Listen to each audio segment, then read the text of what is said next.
Student, তোমরা যারা ক্যালকাটা ইউনিভার্সিটির আন্ডারে প্রথম সেমিস্টারের ছাত্রছাত্রী আছো এবং তোমাদের শিক্ষাবিজ্ঞান সাবজেক্টে অনার্স আছে, তোমাদের জন্য আজকের ক্লাসটা খুবই গুরুত্বপূর্ণ।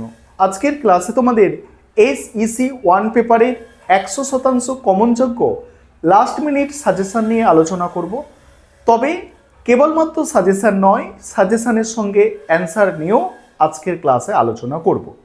তার আগে তোমরা এডুকেশন অনার্স প্রথম সেমিস্টার SEC 1 পেপারের কোয়েশ্চেন প্যাটার্নটা একটু দেখে নাও।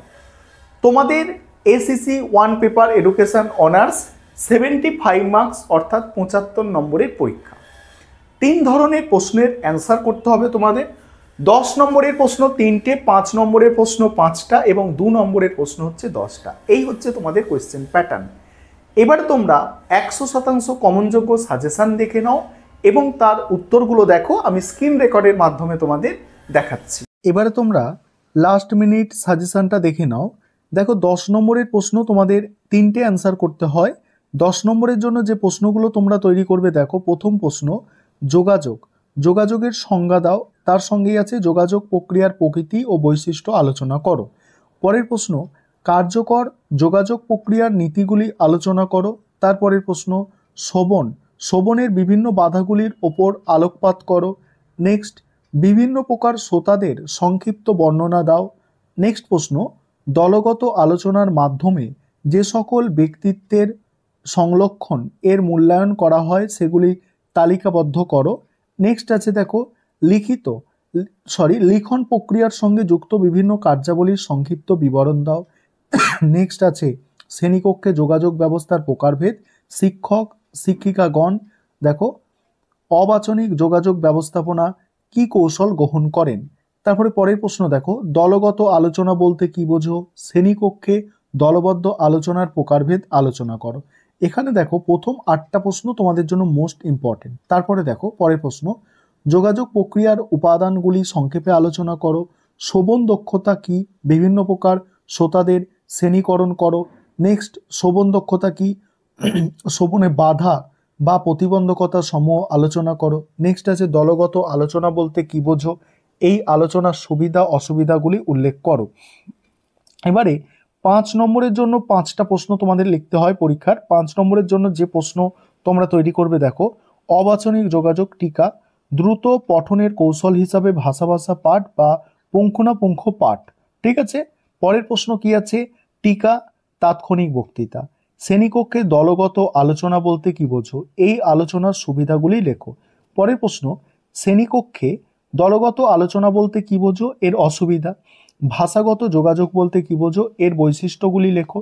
পরের প্রশ্ন যোগাযোগ প্রক্রিয়া কি, যোগাযোগের শ্রেণীবিভাগ করো। তারপরে শ্রবণ দক্ষতা কি, শ্রবণ দক্ষতার নীতিসমূহ আলোচনা করো। নেক্সট আছে শোনার ক্ষেত্রে প্রধান সমস্যাগুলি কি কি।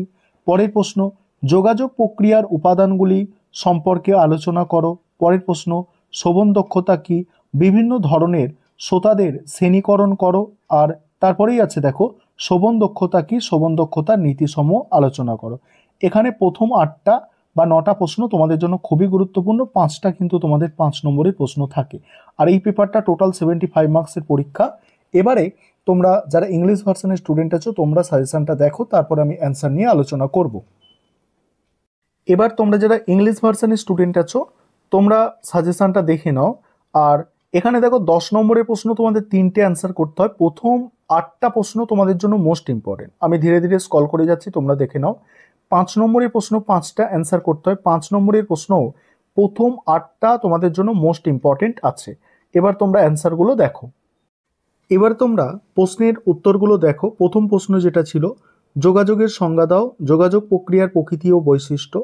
আমি স্ক্রল করে যাচ্ছি, তোমরা তোমাদের সুবিধা মতো পরপর অ্যান্সারগুলো দেখে নাও। আর আরেকটা বিষয় তোমাদের বলার আছে, আমাদের স্টাডি মেটেরিয়াল তৈরি করা হয়েছে। তোমরা যদি এখনও কেউ স্টাডি মেটেরিয়াল পারচেস করতে চাও আমাদের সঙ্গে যোগাযোগ করতে পারো, স্ক্রিনে দেওয়া নম্বরে যোগাযোগ করে স্টাডি মেটেরিয়াল পারচেস করে নিয়ে পড়তে পারো। দেখে নাও অ্যান্সারগুলো, দেখে নাও কেমন কোয়ালিটির অ্যান্সার আছে আমাদের দেখে নাও এবং তোমরা তোমাদের সুবিধা মতো স্ক্রিনশট করে নাও। দেখো কয়েকটা প্রশ্নের উত্তর, ইম্পর্টেন্ট প্রশ্ন, 10 নম্বরের প্রশ্নের উত্তর তোমাদের সঙ্গে আমি শেয়ার করছি, দেখে নাও। দেখো এখানে 3 দাগের প্রশ্ন, 3 দাগের প্রশ্নের অ্যান্সারটা তোমরা দেখো। তারপর আছে দেখো 4 দাগের প্রশ্ন। 4 দাগের প্রশ্নের অ্যান্সার তোমরা দেখে নাও। 4 দাগের প্রশ্নের অ্যান্সার দেখো, সম্পূর্ণ অ্যান্সার দেখে নাও 4 দাগের। এবার 5 দাগের প্রশ্নের অ্যান্সার দেখো। 5 দাগের প্রশ্নের অ্যান্সার দেখে নাও। 5টা প্রশ্ন তোমাদের সঙ্গে আমি 10 নম্বরে শেয়ার করে নিলাম, 5টা প্রশ্নের অ্যান্সার। ঠিক আছে, 5টা প্রশ্নের অ্যান্সার তোমাদের সঙ্গে শেয়ার করলাম।